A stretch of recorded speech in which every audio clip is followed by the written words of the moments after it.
राजा जीवन सिंह जोशी और सुना है जोशी महाराज के मुखारबिंद से पति पत्नी बेचारे दोनों बिलक बिलक करके रोने लगे, बिलक बिलक करके रोने लगे, विचारने लगे कि आज मैंने कौन सा पाप कर रखी हूँ, अगर मेरे भाग में एक संतान नहीं लिखी। राजा रानी को दुख हुआ, राजा रानी को दुख हुआ।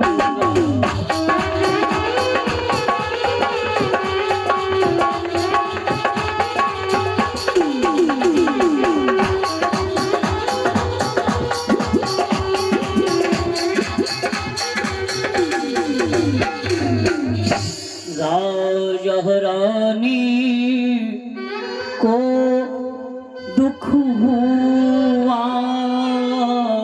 मेरे बंधु, राजा रानी को बहुत बड़ा दुख हुआ, रानी रोने लगी।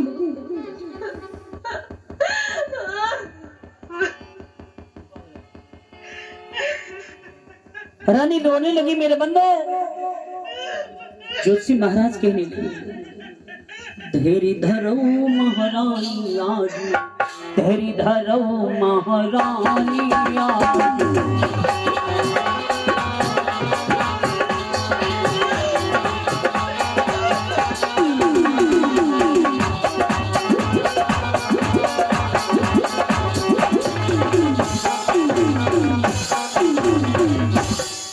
महारानी धैर्य धरो। राजन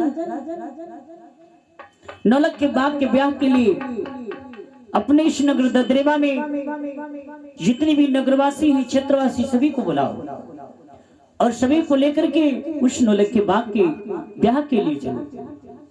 राजा जीवर सिंह ने किया ज्योतिष की बातन को सिरधार, झटियों अब चल दिए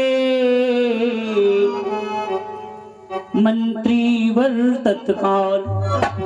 मंत्रीवर जाकर के आदेश किया कि महाराज जेवर सिंह का आदेश है कि नौलख के बाग के ब्याह के लिए चलना चाहते हैं। सभी लोगों को सूचना दी है कि सभी लोगों को एकजुट होकर के राजमहल में आना है। मेरे बंधुओं, सुनकर कोलाहल जनता का महाराज तुरंत बाहर आए। सुंदर बचनों में जनता को अब इस तरह समझाए।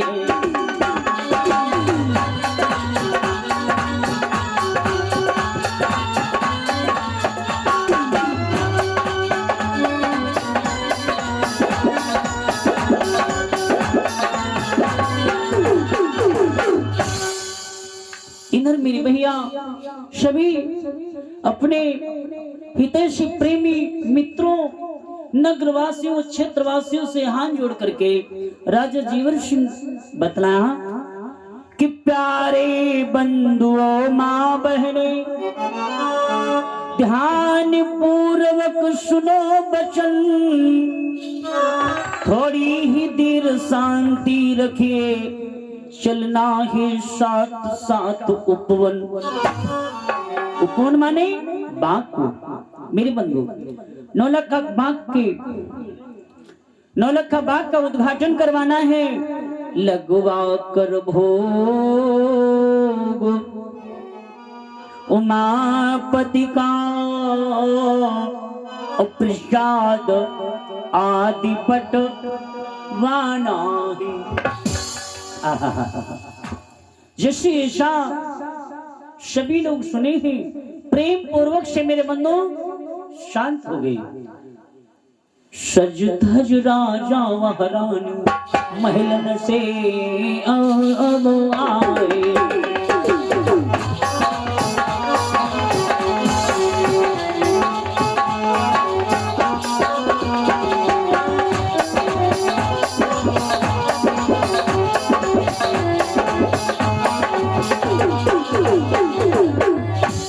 राजा रानी ने अपने भूषणों को पहना, वस्त्रों को पहना।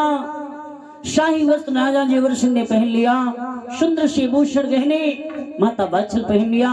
राजा जेवर सिंह रथवान को आदेश किया, है रथवान रथ लेकर के आ जाओ। रथवान रथ लेकर के चल दिया।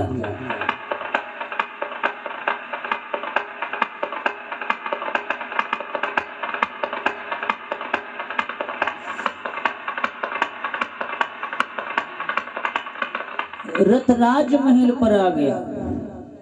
रथ राज महल में आ गया। सज धज राजा रानी ने रथ पर लियो है बैठ, रथवान को अब कर दिया तुरंत आज आदेश। रथवान देर करो तुम नहीं अब पलटी, देर करो अब तुम नहीं पलटी।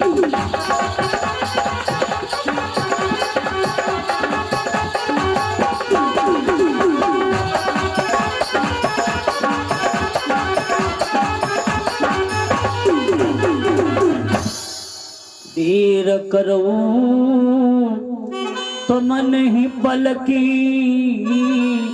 चलना हे नौलख बगिया मेहमो को। नौलख के बाग को चलना है। इधर राजा का आदेश था। रथवान रथ बढ़ा दिया।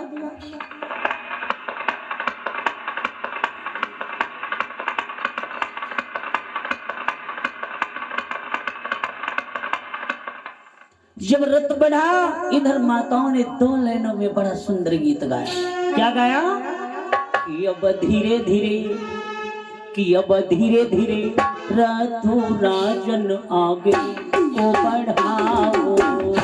अब धीरे धीरे रथो राजन आगे को बढ़ाओ।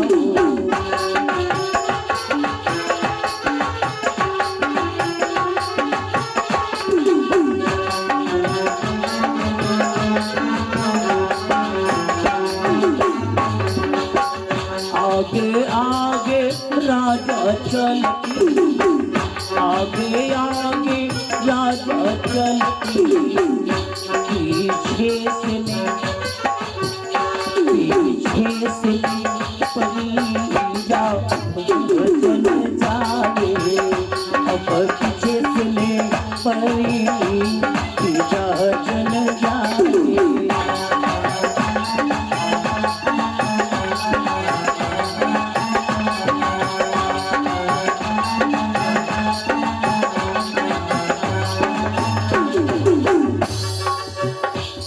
मेरे बंधु राजा रानी रथ पे विराजमान है, प्रजा पीछे पीछे जा रही है। मेरे बंधु इन राजा जेवर सिंह को एक बात याद आ गई। वो कौन सी? जरा ध्यान दो।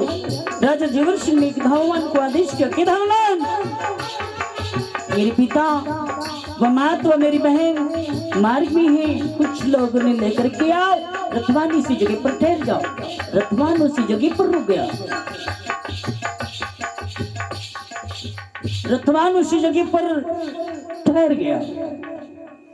मेरे बंधु जब रथवान उसी जगह पर ठहर गया, एक धावामान दौड़ता भागता हुआ जा रहा है। इंद्र जो जेवर सिंह के पिता का नाम उम्रपाल सिंह था। जेवर सिंह के पिता का नाम उम्रपाल सिंह था। उम्रपाल सिंह ने एक दिमाग अपना लगाया। क्या लगाया? कि जिससे जो राह नहीं चली जाती थी, जो वृद्ध बुजुर्ग थे, उनके लिए कुछ रथ मंगवाया। उनके लिए कुछ रथ मंगवाया और जिससे राह नहीं चली जाती थी, उनको रथ पे बिठाया। अपनी बेटी छबिलदी को बिठाया। राजा जेवर सिंह की बहन का नाम था छबिलदी। राजा जेवर सिंह की एक ही इकलौती बहन थी जिसका नाम छबिलदी था। छबिलदी को रथ पे बिठाया। माता रमदेव को बिठाया। जेवर सिंह की माता का नाम रमदेव था। रमदेव को उसी रथ पे बिठाया। और मेरे बंधु राजा जेवर सिंह के पिता का नाम उम्रपाल सिंह था। ये सब लोग बैठे और जिनसे राह नहीं चली जाती वो बेचारे बैठे। इधर धावामान दौड़ता भागता हुआ आ रहा है। उम्रपाल सिंह के ने बतलाया रथवान सिंह, रथवान ठहरो, देखो ये तो धावामान अपने राजमहलों का है, आज ये दौड़ता भागता हुआ जा रहा है। राजा उम्रपाल सिंह ने कहा, सुनो धावावान, किस लिए भागते जा रहे मुझको देव बताओ। धावावान कहने लगा महाराज मैं तुम्हें बुलाने के लिए जा रहा था। आओ आओ बैठो, अब चलना बहुत जरूरी है।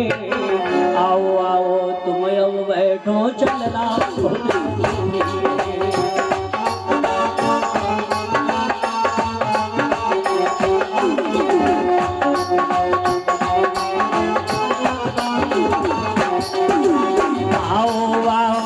तुम अब बैठो, चलना बहुत जरूरी है। आओ आओ तुम अब बैठो, चलना बहुत जरूरी है।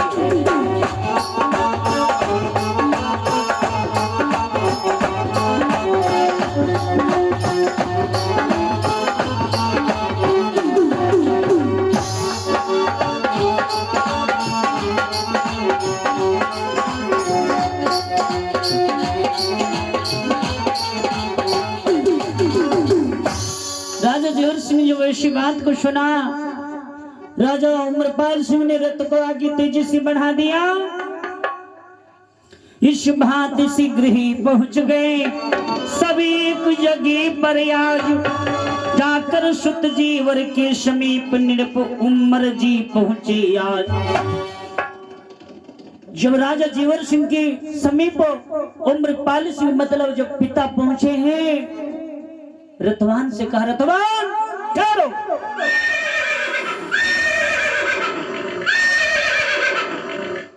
रतवान ठहर गया, देर नहीं किया मेरे बंधु, जाकर सुत जीवर के समीप मतलब अपने पुत्र के पास में गई। उम्रपाल सिंह कहा बेटा रथ थोड़ा आगे बढ़ाओ, रथ थोड़ा आगे बढ़ाओ बेटा, और नहीं देर करो तुम अब पलकी, नहीं देर करो तुम अब पलकी, रथ थोड़ा आगे बढ़ाओ।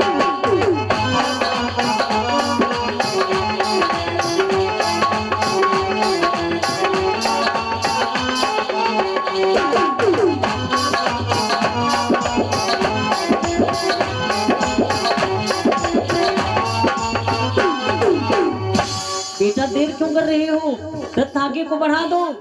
जैसे ही उम्रपाल सिंह ने अपने बेटे जहांगीर बेटे जीवर सिंह से बतलाया,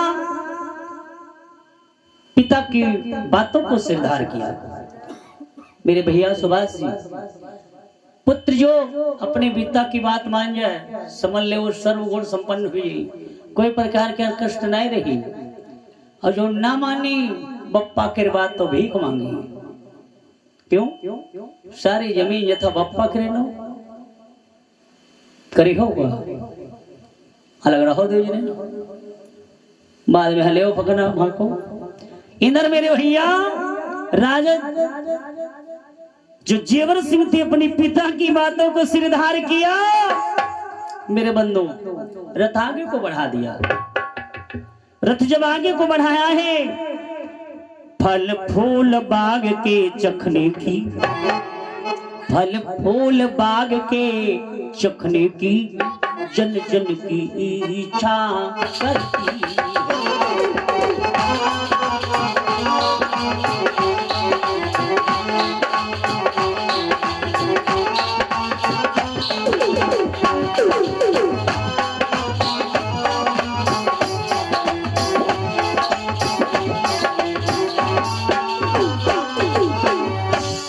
जो बगिया में फल फूल कंद मूल फल आदि लगे थे, इस फलों को चखने की जन जन की इच्छा कर रही। सभी का मन कर रहा है कि मैं इन फलों को चखूं पाऊं।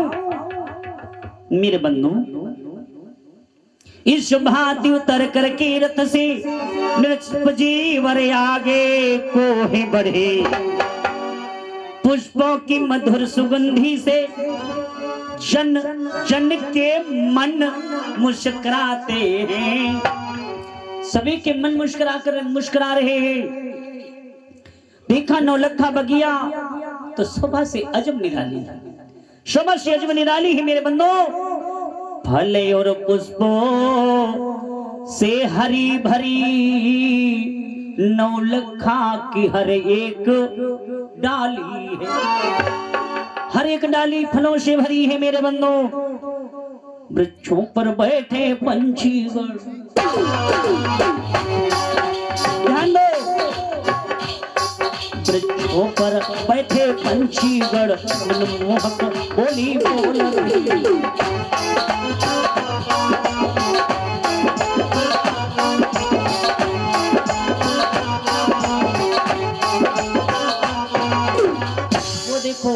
वृक्षों पर बैठे पंछीगण अपनी मनमोहक बोलियां बोल रही, कितना सुंदर बोलियां सुना रहे हैं।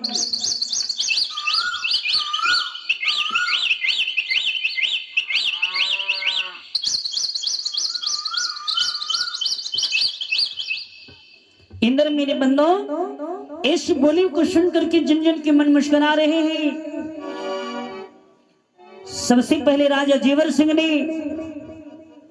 जोशी महाराज से कहा कि हे पुरोहित जी, कि अब तो बताओ कि इस समय मेरी भाग्य में क्या लिखा है। जैसा जो लिखा हो भाग्य में वैसा दो ज्योतिष बतलाए, और करो आदेश ज्योतिष जी हम जाऊं बगिया में। ज्योतिष ने झट जो अपनी पोथी को खोला और कहा, सुनो राजन, संतान भाग्य में नहीं लिखी, ये तुमको राजन बतला।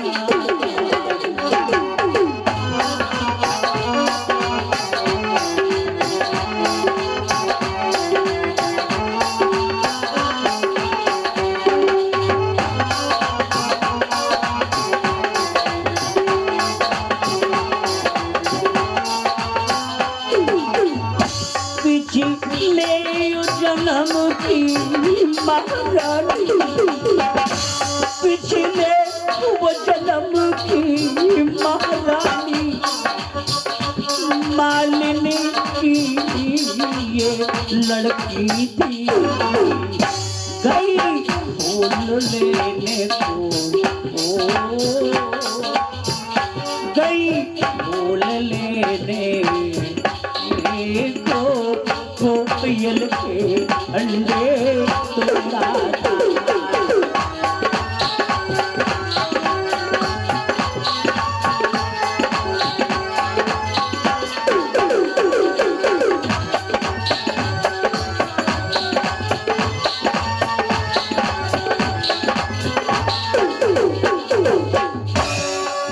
ये राजन, तुम्हारी जो महारानी वात्सल है, ये बाग में फूल लेने के हित गई थी और कोयल के अंडे तोड़ दिया था। पिछले जन्म की महारानी ही कोयल ने श्राप दिया था कि इस जन्म नहीं अगले जन्म नहीं 7 जन्म तक तुम्हें पुत्र प्राप्ति नहीं होगी।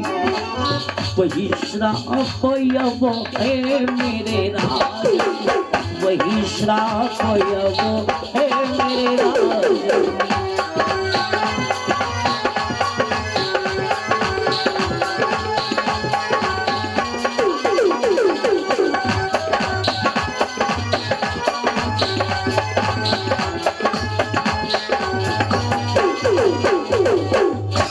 वही श्राप लगी है। महाराज ने कहा कुछ इस विधि का विधान बतलाओ। राजा जेवर सिंह से कहा, ज्योतिष ने यूं आज 7 परिक्रमा लगा लो, तुम इस बगिया के पहले राजा ने मेरी बात सुना ना। राजा कहने लगा, महाराज बतलाओ क्या कहना है महाराज। जो कुछ कही हो तुम ज्योतिष जी, जो कुछ कही हो तुम ज्योतिष।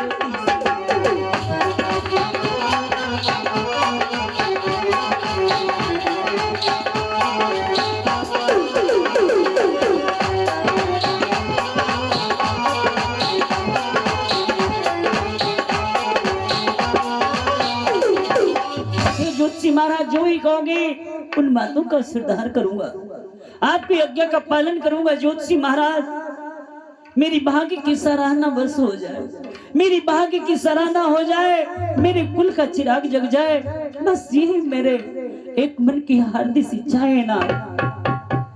जोशी महाराज ने कहा पहले 7 परिक्रमा करो। राजा रानी दोनों मिली हुए आज तैयार, परिक्रमा करने के हित सुने भक्त धर। तब तक 7 परिक्रमा राजा जीवर सिंह की पूरी हो गई। जो 7 परिक्रमा पूरी हो गई मेरे बंदो, इधर ध्यान दो। जो 7 परिक्रमा पूरी हो गए, राजा जीवर सिंह हाथ जोड़ करके कहा महाराज अब तो अनुमति दो बाग के अंदर जाने की। गणेश पूजन करवा लिया ज्योतिष जी तत्काल, बाग के अंदर जाने का दिया यूं आदेश तत्काल। कहा जाओ निसंकोच निर्भयता से महाराज बाग के अंदर जाओ। लेकिन मेरे भैया क्या रचना है जग सृष्टा की, कोई समझ नहीं पाया है। जो जग की सृष्टा है इनकी माया को कोई समझ नहीं पाया है कि क्या होने वाला है और क्या होगा। इंद्र मेरे भैया, लेकिन ये क्या प्रभु की माया है। जो सीधा जीवर सिंह बाग के अंदर जैसे एक कदम रखा, बाग के जो पत्ते थे छड़ छड़ करके गिरने लगे। और थोड़ा आगे बढ़े, जब और बढ़े वृक्षों की तरफ राजा नजर उठा करके देखा। वृक्ष जो हरे भरे थे जिसमें कंद मूल फल इत्यादि लगे थे, वृक्ष सूख गए। और थोड़ा आगे राजा बढ़े, पुष्पों की तरफ नजर उठा करके देखा, पुष्प सूल गए। जब पुष्प सूल गए, राजा जीवर सिंह बहुत ही गंभीर अवस्था में आगे बढ़ते जा रही है।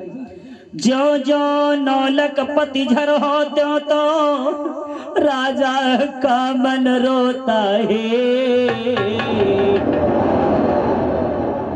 क्या लिखा विधाता किस्मत में, क्या लिखा विधाता किस्मत में।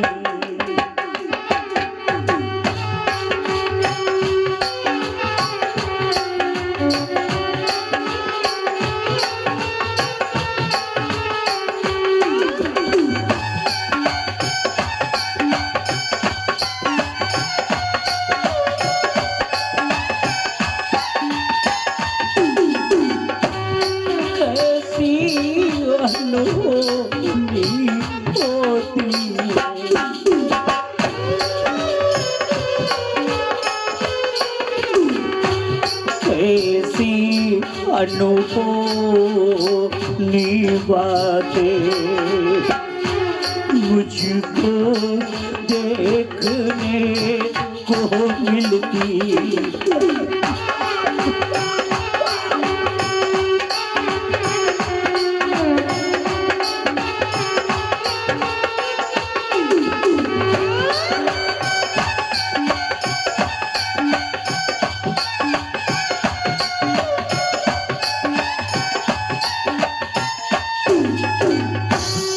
जीवर सिंह बेचारे रोते हुए थोड़ा देर धरा, कूप के पास में गए। प्यास तो तन को विकट लगी थी। मेरे बंदो जब कूप के पास में गए, आवाज किया कि भैया कोई है, अरे कोई है।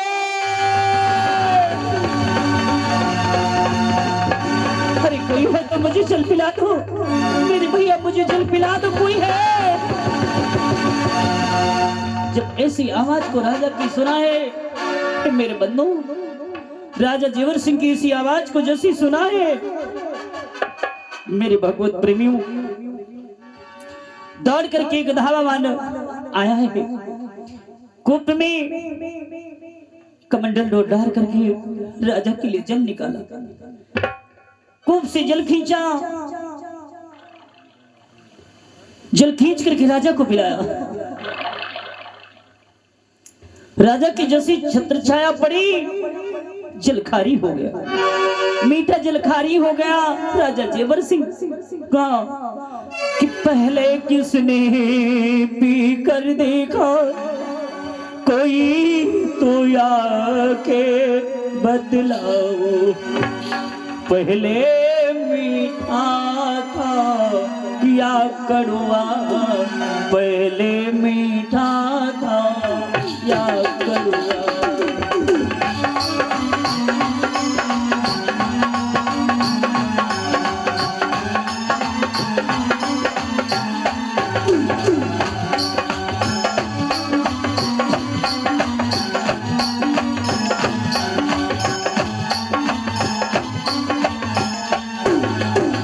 राजा जेवर सिंह ने बतलाया था वंश की, बतलाओ पहले कैसा था, मीठा था आखिर में कड़वा। बोल नहीं सके, सम्मौन बैठे हैं बेचारे, सम्मौन बैठे हैं।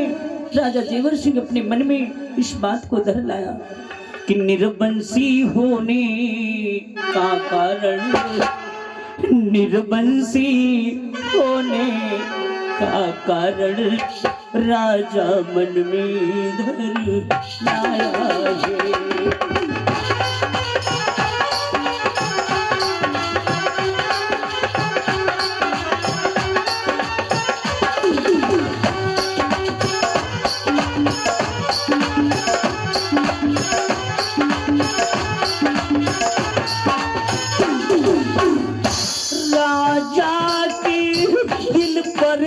एक साल राजा के दिल पर एक साल कष्टों का पहाड़ टूट पड़ा, कष्टों का पहाड़ टूट पड़ा, कष्टों का पहाड़ टूट पड़ा।